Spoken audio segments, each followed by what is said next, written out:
All right, look, this is what Sangeeta does, right? I'm going to do an impression of Sangeeta that normally goes. She starts off like, it's all right, and she's like this. I'm like, yeah. And I'm like, Sangeeta, get back near the mic. And she'll be like, Okay. She's so chilled out. But that's okay. Where I am. Yeah, it sounds wicked. If you can hear yourself and you're happy with how you sound, then it's pretty good. No one likes the sound of their own voice apart from Nick. Dun, dun, dun. That was it's really hard for me not to talk. It is really hard for me not to talk. I just say in meetings I need to speak every once a minute. Otherwise I just check out. I get bored. So we haven't done this since I think like November. I can't remember what I do really. I feel silly as well because I know Adam, and I feel really silly doing this in front of him because I'm going to look at something else. I won't look at you either. Yeah, I'll just do that. Just don't look at me in the eye while I do this because I have to say hello. See, this is I have to switch. See, I have to switch my lanes now. This is stupid. This feels so silly. Yeah, and Adam's going to go. Oh, you're so professional.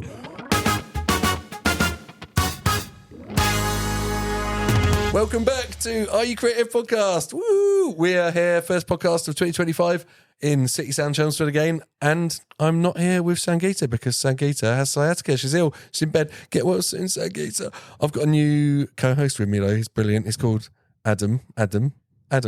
Hi. Hi. What's your surname, Adam? My surname is Whittaker. Adam Whittaker has come from Lorca Media, Chelmsford's number one media production company, is it? Would you say? I'd say about 12 or 13 in the ranking. 12 or 13 for highest TripAdvisor rated media production company, Lorca Media in Chelmsford. And Adam, no stranger to podcasts. He's got his own little podcast equipment in the studio and set up and mad stuff. You might have seen a few of his stickers around town. Make stickers for Monster Network as well. True that. Yeah? You're just a bit like a self-facilitating media node. I'm the Swiss Army knife of media, basically. You want stickers, you want a podcast, you want a video. I can take care of that for you, Nick. We should make a sticker angel, like instead of a knife angel, you could just have like lovely sticker wings. Put you in Central Park. People can put stickers on you. Yeah, people can just come and blam you anywhere they want. Just stick one on your face, probably for the best. Well, this is a silly podcast, isn't it? But do you know? Do you know what we do on the Are You Creative podcast? We talk about creativity in, around, or from Essex, and try and get some inspirational stuff. Maybe you want to get into creative, and we find about different exciting creative stuff. And we have got a creative guest with us today, Natalie. What's your surname, Natalie? Guinamard. Yeah, that's why I had to ask. I thought it was like French. It's like Guinamard. Where's that from?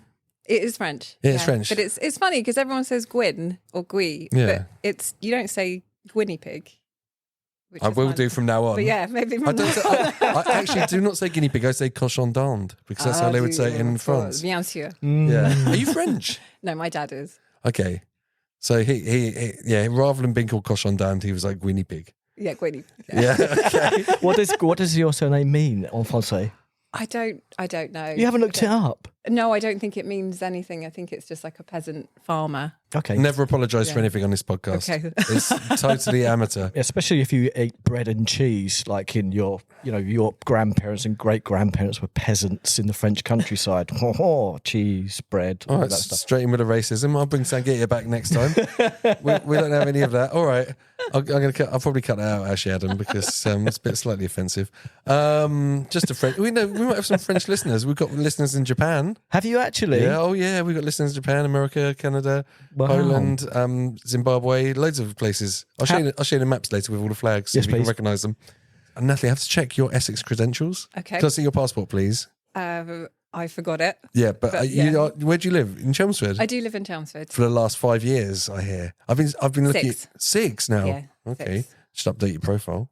It says 5 on Ignite. It's one of those that you should take it off, shouldn't you? Because Exactly. never going to be how up many to years? date. Exactly. It should actually literally have an HTML counter for how many seconds you've been in Chelmsford, so we know exactly.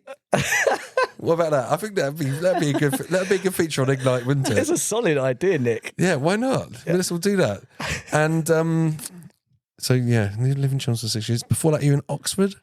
Well, I went to university in Oxford, and I was living in clever. London then for about 15 years after Oxford. And are you creative? Yes. And then we have funky music. Seinfeld time. Yeah, that's amazing. Adam, do you know what Natalie does? I do not know what Natalie does. Natalie, tell Adam what you do. So I am an artist, a graphic designer, and illustrator. Ooh. Oh. She's got like 3 things that she can do creatively. A visual Swiss Army knife. Another Swiss Army knife. I relate. Yeah, and you thought you were a self-facilitating media node. I'm going home now. Yeah. I'm done. That's and the first time I saw your work was when I was judging the entries for the Chelmsford Museum wall. What's it called? Has it got a special name, the wall? The gallery wall. The gallery wall. It sounds better, doesn't it? Rather than just the wall. Where is that? Museum gallery. It's actually in Chelmsford Museum. Oh, okay. Yeah, it's the wall that they've got the pictures on. It's called the gallery wall. Oh, okay. But there were so many amazing entries from around Essex for it. And your stuff came in. We were like, is this too good? Is it a bit unfair? Oh. You know, if it kind of felt unfair because a lot of other people were obviously hobbyists, and we were like, look at this elite artist coming through. So it was sort of figurative drawings, like really sort of flowing. Like, God, you can explain it. Come on, I'm trying to explain it, but it's your process. Like flowing lines and very, very, very effortless. Well, no, you say effortless. I don't know about that. But I know you have to do a lot of hard work to become effortless. Yeah, so it's the work that's on display. I don't know when this is going to be out. It might be later. It's finishing on Sunday, the exhibition, but it's yeah, you're pressurising me to edit it quickly. Yeah, go on, get it out before. No, I think know, that might be a bit quick. No, maybe I might edit it tomorrow. But it's figurative work with ink, and they're generally quite quick drawings, which, as you say, it kind of comes from years of drawing over and over to be able to draw so quickly. But a lot of them I just paint down with water quickly first. It's like a minute drawing. So just paint with water roughly where the figure is, and then draw over with ink. And then when the ink, the sort of pen and ink hits the water, it flowers out, and you get all these accidental marks. And these are monochromatic, aren't they? It's just black ink on white paper. Yeah. And when you're talking about doing the figure, have you got someone in front of you that you're drawing, or is it in your brain? No, they're always from. What's funny about that? Have you got a picture in your brain? Hold on a minute. Is there a time limit to these drawings? Do you I have to do this in 60 seconds, otherwise it's going in the bin? No, so but a lot of them are from actual life drawing classes. Yeah. So they give you however long. So hang on. You got your life models come in, right? They're sat down. Everyone else is not getting their paint. Now you just throw a glass of water over some paper, and they're like, "What's she doing? This is mad." They get a Parker Quink pen and just smashing ink over it. Exactly. It was actually when lockdown happened, I started doing them online, and before, I'd never done an online life drawing class, so I sort of thought, oh, what's the point? You could just get a sort of photograph. Why are you doing a live class? But I actually found there's so much more energy from doing a proper class rather than just picking out an image to draw. And then they also say, this is a minute, this is 5 minutes, this is 10 minutes. And it's just most of the drawings are the minute long ones. And it's just because I think they often work the best. That you have to be so free because you're doing it quickly that it kind of overrides thinking too much. Yeah. And is that like 1 minute from like putting the water down and inking? Yeah. The whole thing. So water and inking in 60 seconds. Yeah. Wow, and then over the shoulder, next. Yeah. And a lot of them don't look great.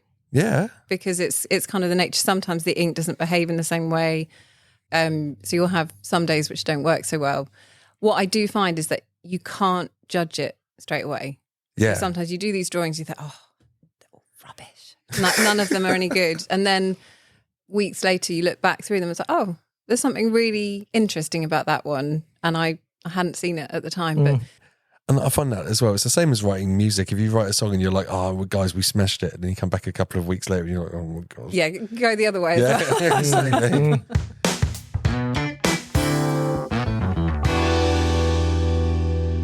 So tell us about your process for looking at these pictures afterwards.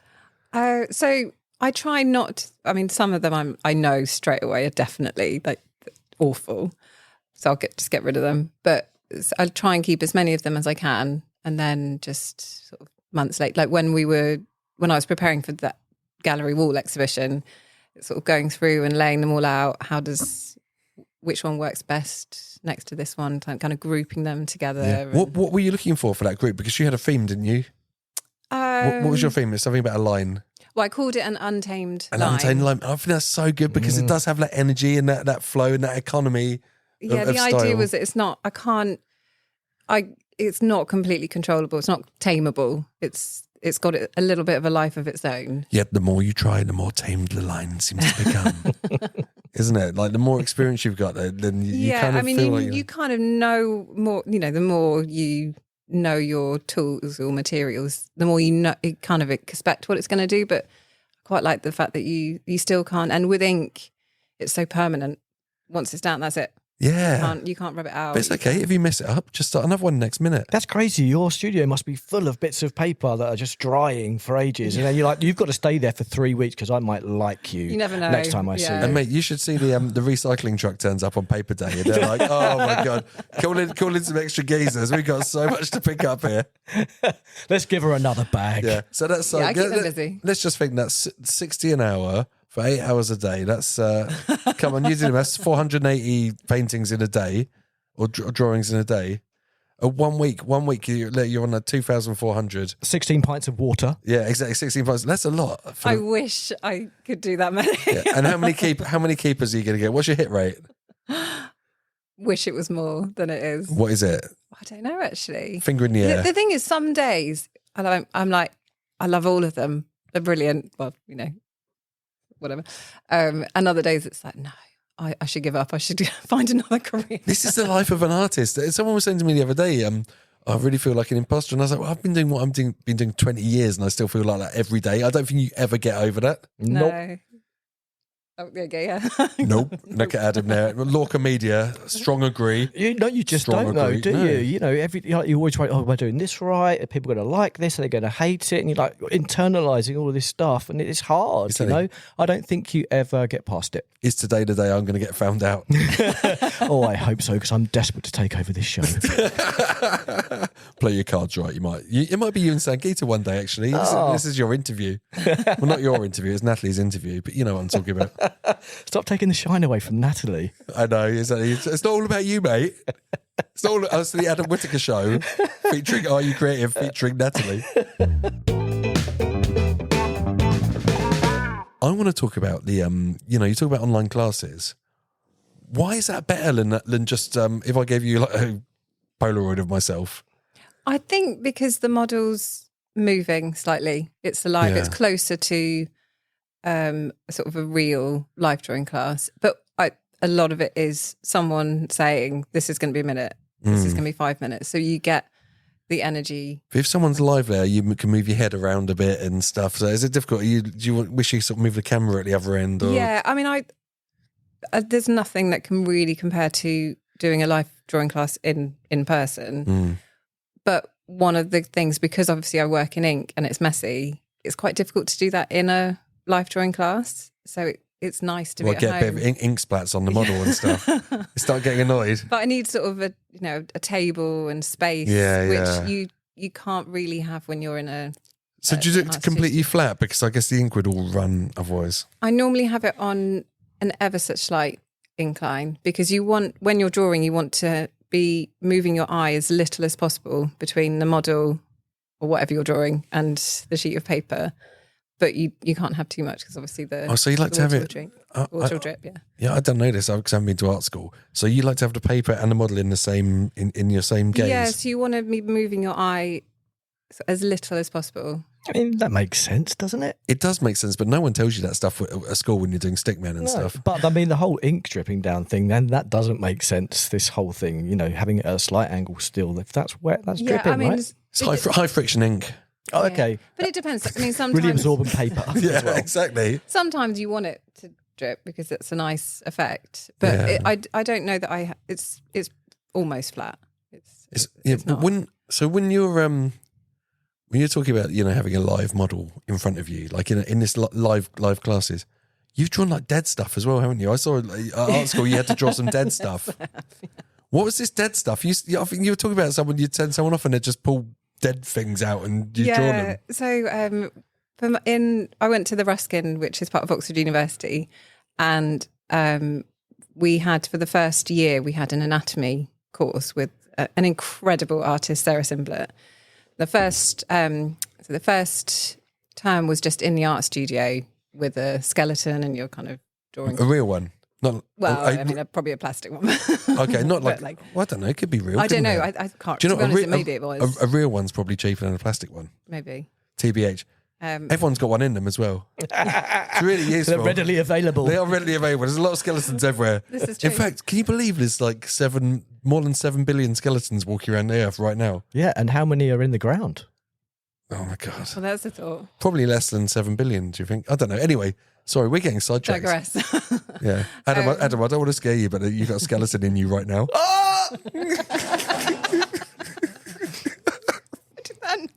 That's the band key. That was the closet with it. Just Yeah, that was the skeleton. He was like, oh, master. He thinks we're going to come and take him and do a live Exactly, yeah. drawing. Mate, we'll draw you later. So needy.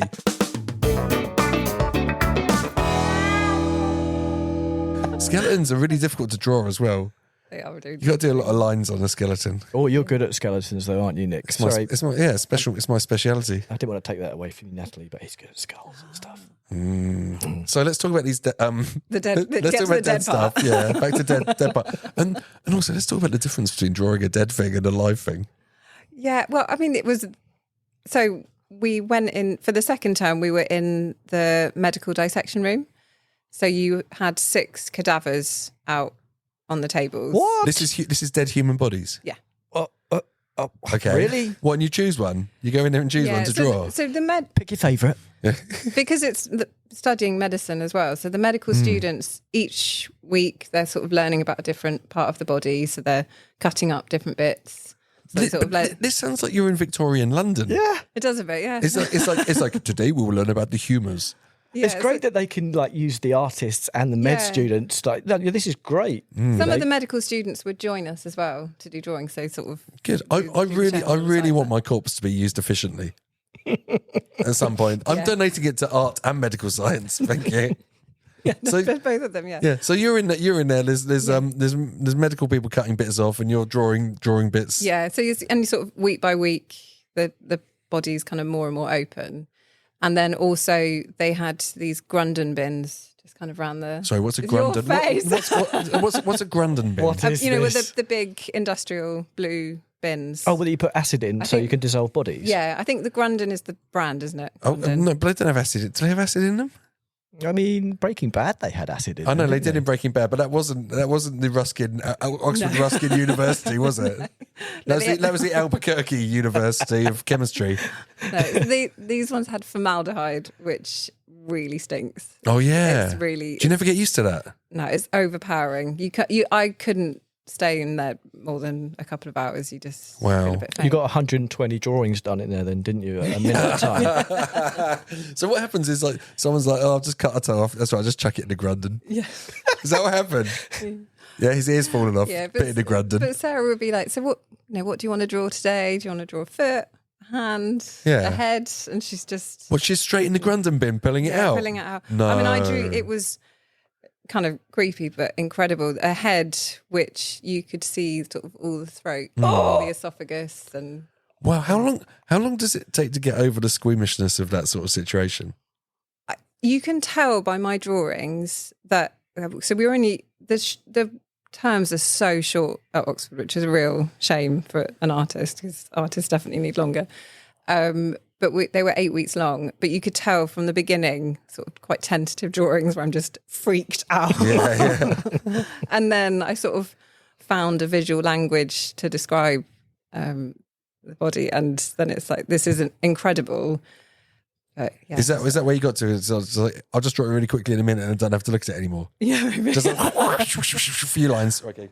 Back in the Grundon. But the thing is, I remember when I was at school, like, I don't want to do medicine because I don't want to go in a dissection room. I was Yeah. completely freaked out. And then somehow... This is I ended like up so there. much worse almost, isn't it? Like pulling a foot out of a blue bin and just putting it on the table and drawing it. Yeah, just for art. Yeah. It's not even like you're learning how to fix someone's foot. It's just in case anyone needs a really nice picture of a foot. And what's the formaldehyde? That preserves the parts. But so how long do you get to have it out of the Grundon bin for before it starts perishing? This is the most anyone's ever said Grundon bin in 1 hour. Sponsored by. Yeah, we're not going to get sponsored. Podcast sponsored by Grundon bins. Now available in green.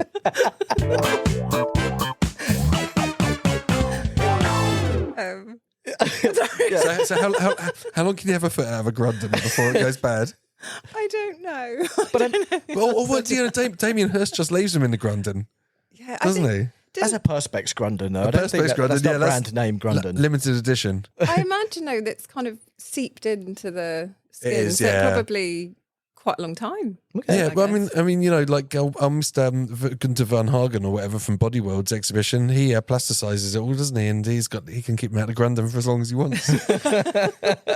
We need to do a Grundon count at the end of this podcast. Every time it goes on, it's like ding, ding. Well, there's a drinking game for someone. Yeah. Oh God, I don't want to drink anything out of Grundon. But were you like really learning figuratively from skeletons, like stripped back things? You're learning where all the muscle groups are and things like that? Yeah, and then because it's Oxford, you have exams in a weird way that no other art school would. So at the end of the first year, you're sitting in the art studio wearing the Oxford robes with exam questions. What? Yeah. What, like names of muscles and stuff? Or yeah, pretty much. Or is it just someone pulling stuff out of Grundon saying, what's this? Can anyone identify this muscle? But I think we had a life model and we had a skeleton, and you'd have questions like, you know, you've got the life model is in a pose, and you would have to draw the skeleton in that pose. Okay. And then like put the muscles on it. What, like in layers almost? Yeah. Start off with the bones, then do the muscles, and then do the flesh, right? It does sound like Victorian London. I bet they didn't have Grundon bins in Victorian London, though, did they? Jim? Yeah, we're recording right now. Jim, do you know what a Grundon bin is? No. You're going to learn. All right. So, this is Natalie. She's from Grundon Bin yeah, International. she's a bin designer. So what are we talking about? Sorry. Grundon bins. No. So when you see these pictures of Victorian London and everyone's like, you know, steep seats around the operating theatre and they're like dissecting it and showing the muscle groups and stuff, and you're there like splatting ink and stuff. It feels like that. Was it a really clinical environment? Well, the dissection room is a clinic. It's for the medics, so it's a very clinical environment. And then the art studio. Yeah, we didn't have steep steps, unfortunately. Sorry to break that. I'm quite disappointed. But you had robes that you got to wear whilst you were doing your exams, right? And you got to interview a skeleton. Yeah. I mean, that's pretty amazing. It sounds like Hogwarts, doesn't it, really, more than Oxford's Ruskin? Well, it was, you know, what was that? Harry Potter, yeah. It was filmed in Magdalen College, which is the college I went to. Oh, my God. The dining hall was... Really? Yeah. So you went to actual Oxford, the proper... Because there's lots of universities in Oxford, isn't there? You went to the... I went to, yeah. Oh, I like this. We're actually doing a back to front chronology here. So, how did you actually end up going to Oxford? Like, what? Because to do figurative drawing, you could have a real interest in it, and to get into the best place, right? Oxford. I mean, is that the best place? Must be. I'm going to say yes because I went there. Yeah. It is there. They have got the highest Grundon bin count of any university. No other university gets to pull out a foot out of a Grundon bin and just draw it, do they? No, you might get like a plaster foot or something like that, not a real one. I mean, I do feel incredibly fortunate to have had that opportunity. Yeah. Were you at school? Did you do A-levels and stuff? Did you always want to be an artist? Yeah, I think I did. And then I sort of got a bit scared of the thought of doing it. And then I remember I wasn't going to do our A-level. And then I was going around with my friends to sort of, you know, when you have like the choices. Yeah. And I just was like, oh, I've got nothing else to do. I'll just join the art one. And then I remember being like, no, I want to be an artist. Amazing. But did you really feel like you had like a talent for it and an interest in it from an early age? Yeah, I think so. And I remember sort of the teachers at school kind of, you know, they like pick out favourites. Yeah. They're not very subtle about it. You can tell when you're moved away from the herd into the stream of the people that can actually draw, right? It's not favourites though; it's the talented ones. That's what they're doing. They're separating the wheat from the chaff. Aren't they? Everyone's parents going to tell them their drawing's good. A bit on the fridge, right? But like when the art teacher actually puts your picture on the fridge, you know it's good. You know it's good. The rest of them get put in the bottom drawer, don't they? The ones marked for recycling, or just put down. Just grab any picture from there and put it under yours, just to keep the desk clean. But it's one of those, because at the time, obviously, I was like, I'm so good at art because I'm going to go and do it more. And then I look back recently through my old sketchbooks. Like, this is rubbish. Oh, it's embarrassing, isn't it? It's embarrassing. Doesn't that happen throughout your life as like a creative? But it's nice though? to be able to look back and just think, look how far I've come, because it, something was actually, even that I was proud of. It's like, no, that's rubbish. But when you look at, it's funny because you end up getting more and more economy of line and looseness, and you look at someone like Matisse, right? That said, when he did the snail. Is it a snail with the ripped paper? The big colour. And you just think like he spent his whole life being able to draw and paint beautifully, and it comes down to that, and it's like, I'm in my final form. This is economy, this ease and stuff. And he probably looked back at his like really detailed paintings and thought, oh, look at that rubbish. I'm much better now. Look what I can do with 4 squares of paper.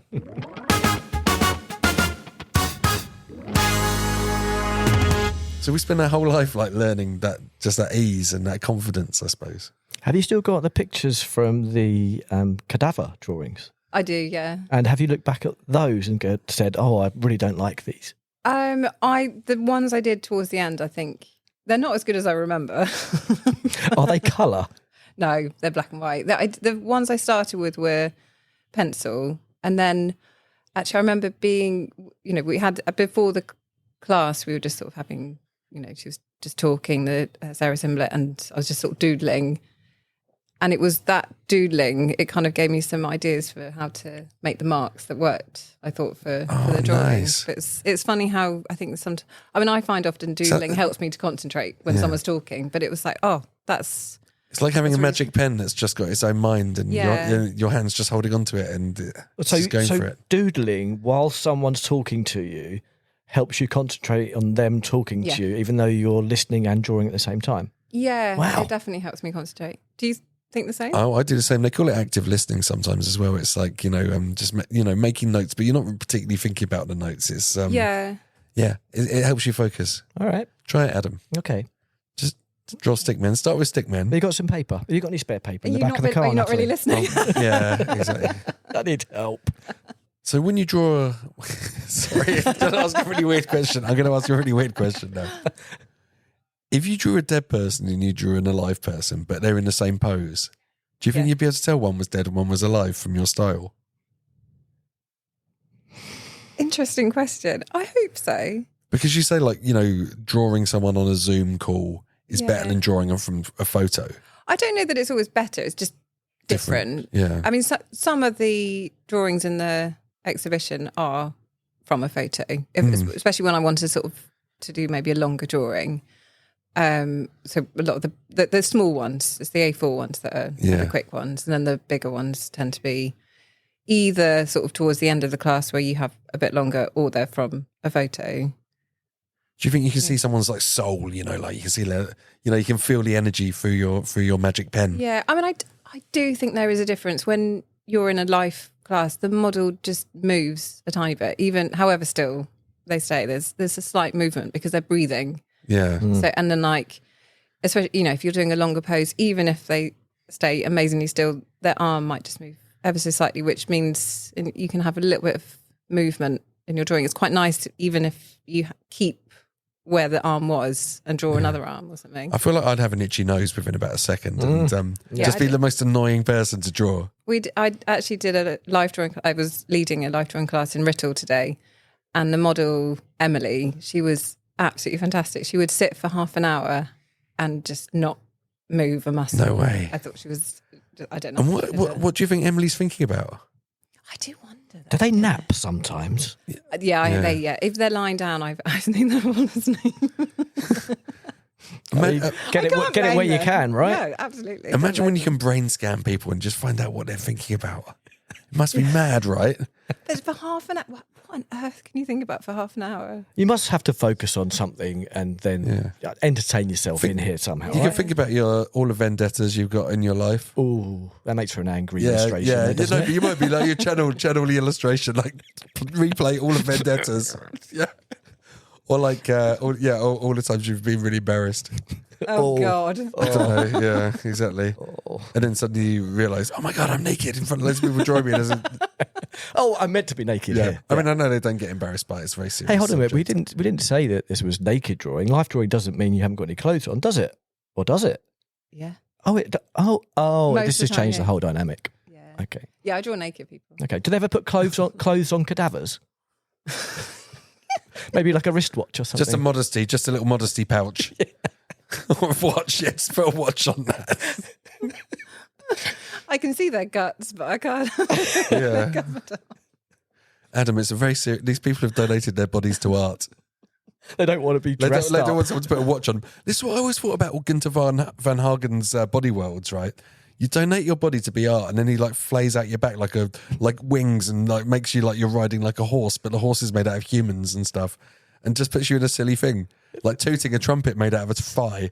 And stuff like that, and you know, like you might have like a hat made out of like intestines on or something, like a top hat like Abraham Lincoln made out of intestines, and a beard made out of a leg, and a pipe made out of a finger, and then you're like, I thought it was going to be serious art. You just made me into a cartoon. But you can't come back and complain about it, can you? You've made me in this really weird meat tableau out of human parts. It's like, you know, these are real people. I'll let you have my body, but I don't want to be a cape for somebody. Yeah, exactly. Yeah, no silly bits. Don't make me into a hat. Don't put a watch on me. Whatever you do. Where can we sign up for giving our bodies away for art and science? I don't know. I think Gunther van Hagen might have enough bodies now. Okay, he's got them stacked up Well, somewhere. there's only so many body worlds you can tour around the world, isn't there? My friend went and he said you're not supposed to touch them, but he couldn't help touching a body because he wanted to see what it felt like. You can get that close to those bodies. Yeah, and he said it was quite weird because it was a little bit malleable. It was like a skin flap.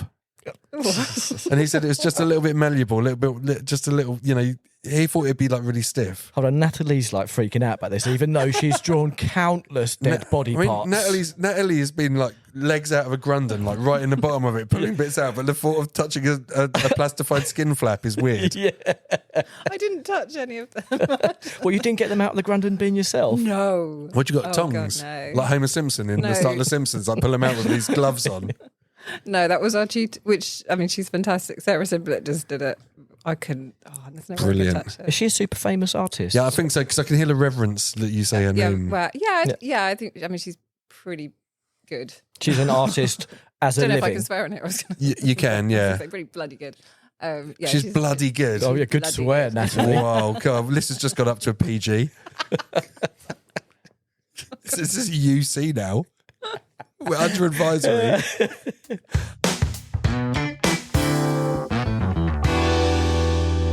And let's just talk about. Sorry, I was going to say Severus Snape. Sarah Simblett. Simblett. It does sound like a Hogwarts name, doesn't it?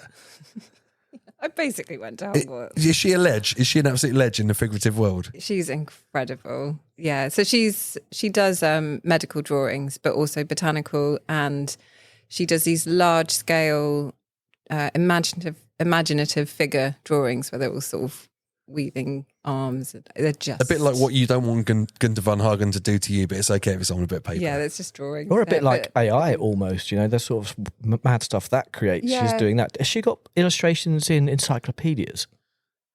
I don't know. Maybe. She's that good though, right? Absolute ledge. She When definitely you could heard be. she was going to be teaching you, were you like, yes? I didn't. I was an ignoramus before I went. I didn't know. Yeah, you've just learnt now. You've learnt a legend. She's big in the game. It's one of those things now. When I look back, it's like I was so lucky that she was one of us. Yeah, I no- mean, we had some. That was when you were asking about Oxford. We had some incredible tutors, and it's a very small year. There was only, I think, 16 or 17 people in each year group. Sometimes when you go to the studio, you're outnumbered by the tutors. No. It was just amazing. And skeletons. And skeletons.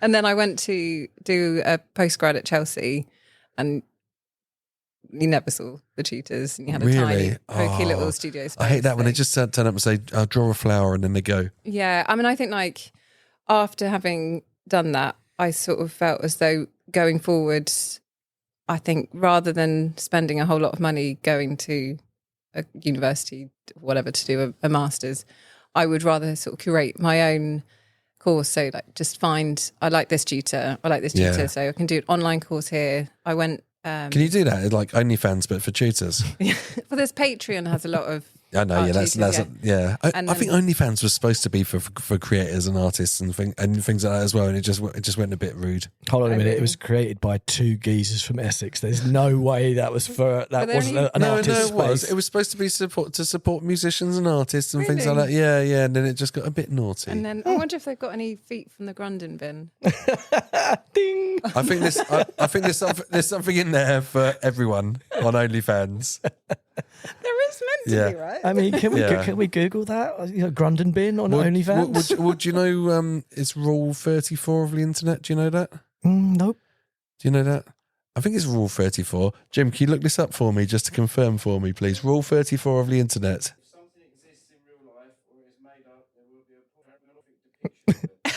So basically, Rule 34 of the internet is if you can think of anything, there is already a norm of it. Wow. Grundon bin. Yeah, exactly. Grundon bin. Yes, please. No, okay. So yeah, Grundon bin. It's Anyway, taking a turn. sorry. You're actually doing figurative drawing classes in Writtle, I did today, yeah. It was for an art group in Writtle. I was just but you run it at Highland Studios as well. at Highlands, yeah. So And that's at Highlands House. I mean, that's pretty prestigious. yeah. In the stables. Yeah, it's nice. I've been working from home since the beginning of lockdown and going a bit crazy. And a studio came available in Highlands, and I went for it. And mate. I love it. And that's perfect timing with the gallery wall to promo and be like, Yeah. hey, if you want to draw this good, come here. yeah. Help yourself to the Grundon bin. Oh my God, no. Do not put your hands in the bins around Highlands. They're not going to come out. They're not going to come out clean. Especially the red ones with the dog symbol Exactly, on yeah, them. exactly. Yeah. Oh, it's a lot of it's unbagged. So if people are interested in figurative drawing and learning, I mean, I've never done it before. I'd love to have a go. So, well, the ones I do at Highlands, there's drawing faces, and then Yeah. there's also introduction to ink, which I do a little bit of sort of figure drawing, I guess, in both of them. But it's And how long are those courses? so just one off 3 hours at the moment. I'll see if I can. And do you have to have any sort of artistic talent, or can you just turn up and get stuck in? It's for any skill level. I am so rubbish at drawing faces. That's like the hardest thing in the world. It is really hard, but I love Foreheads it. are so much bigger than you expect. Yeah, I know. That's the thing. Like, 'cause the eyes are halfway down the face, but I know, you but don't think that. It doesn't. I'm looking at your face now. Your eyes are not halfway down your face, but they are. It's like the cruelest optical illusion. Adam, what are you like at drawing faces? Draw the oval, yeah, and then Yeah. draw the eyes in the middle, right? Is that what you do? Well, if I was to draw a face, I'd probably do that, yes. I do, but it never looks right. No, not when you start, but when you add the big hair and stuff, Yeah, exactly. go away, it looks right. And I always put the eyes too far apart as well. Yeah, It's really hard. There's lots of little tricks. Where obviously every single face is different, but there should be an eye between, and then the That's a cyclops if the eyes in between. And there's a You're spe- describing a cyclops. Have you got a cyclops that we can draw? If we come to Highlands. Well, I keep meaning to. So, from the anatomy course, this is one of my proudest moments. I won the anatomy prize for that year, so I won a skeleton as the prize. What? So I still have a skeleton. No way, who has one of those? What, a real one? It's plastic. Oh. Full did- size? No, it's better than real. It's real plastic. Yeah, real plastic. Is it a Yeah. full size skeleton? I think the small ones would be a bit creepy, wouldn't Yeah, it's they? actually. You'd be a small skeleton. I would. I keep meaning to move it to my.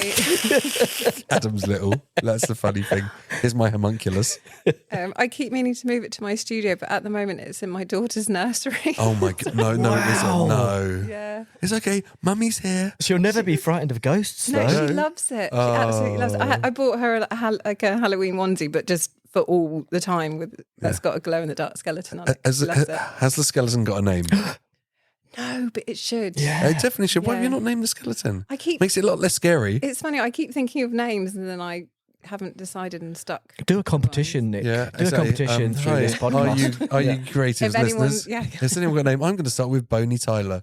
But it's Strong. we can That was quick. I'm take it from that. It's my job. Basically, that's my job. Bony slattery. Yeah, Bit that's too good. soon. Yeah, bit too soon. Okay, Yeah. I mean, give it. It's not even cold. He's not even a skeleton yet. It'll be in a Grundon bin before you know it. I know, exactly. Yeah, it's still improving. Pulling other bits of bodies out of the Grundon bin, making like improv jokes about them. I'm sorry, Natalie. Do you know who Tony Slattery is? He's a comedian. Yes. From I from did whose see- line is it anyway? Yeah, I saw that on the news. I Yeah. did see that. Yeah. Yeah. This is my favourite bit of the week. This is better than going to the pub, I think. It's fun, isn't it? Yeah, it's brilliant. So if like this is about like sort of inspiring young people and getting them to think about creative careers, right? Do you have to really set off on that artistic journey from an early age? You know, do you have to start like planning and taking it seriously, or do you think it's something anyone can dip into at any time? That's a good question. Deep. I think it's something. I think you can come into it later. I think because sometimes people know that that's something that they love, but I don't know. Maybe they want financially to go into something and then leave and then get. But I know there's lots of lawyers who like they do 20 years and then they're like, I've had enough. I've earned my money. I've earned my Yeah, money. I'm going to be figurative, and I'm literally going to ruin it for all the struggling artists because I'm rich and I can just don't do need it. to earn money I from can it. buy all the Exactly. ink and paper in the world. Exactly. Waste another bit of paper, doesn't matter. Just do it on Yeah. another tenner. But it's Just give me some more money. I'm just going to draw on those. Actually, I've got a sorry, I've got a Jake Chapman a £20 note that he drew on the face to Queen. How much is it worth now? Well, I don't know. I bought it for £200. Oh, But it's Christ. an OG. It's like hand drawn. But you know when he like embellishes like the picture of the Queen, and Liz had just died. Oh. And I was like, well, there we go. That's perfect, isn't it? And it kind of got like a zombie queen on it. But I think that's funny, isn't it? Yeah, of course. Yeah, maybe Natalie could do a drawing on a tenner for us tonight. It'd be worth a fortune. Exactly. It only takes 60 seconds.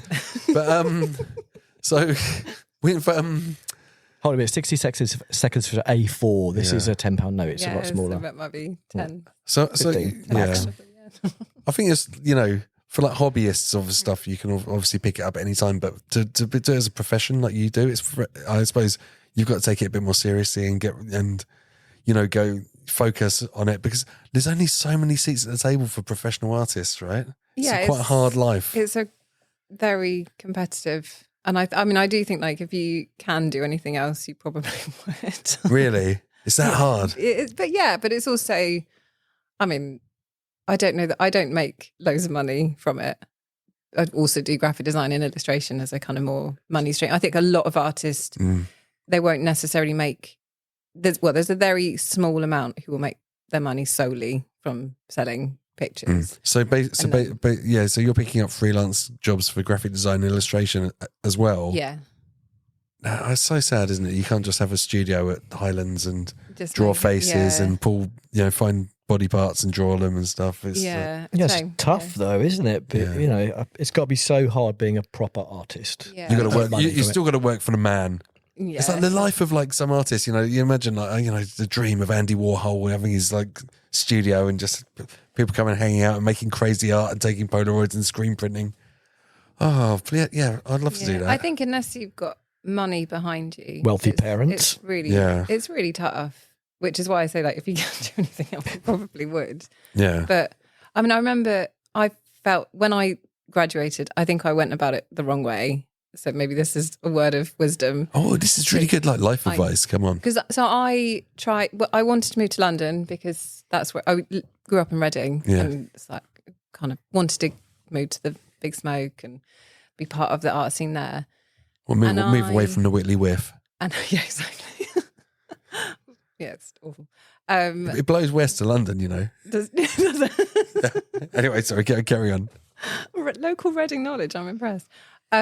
So I worked in a restaurant serving Jake and Dinos Chapman. Actually, they used to come in, and I worked in there sort of too much given that you get paid absolutely bugger all, so then you're more than an artist. Come on, yeah, maybe, but sort of, and then you're knackered at the end of it, so you don't have time to draw. But I was like, I'm in London, and I still was trying to do a bit and getting some exhibitions. So it wasn't like wasn't doing anything, but a friend who left at the same time, what she would do would be to work 6 months solid, save everything, and then not work for 6 months, and then just paint for 6 months. And I think that was so much smarter a way of doing it. I think that's so much better as well, because I feel like this with music or art or anything, like if you have to be kind of in the right mood for it as well, right? And trying to think, I'm going to work 12 hours, then I'm going to get home,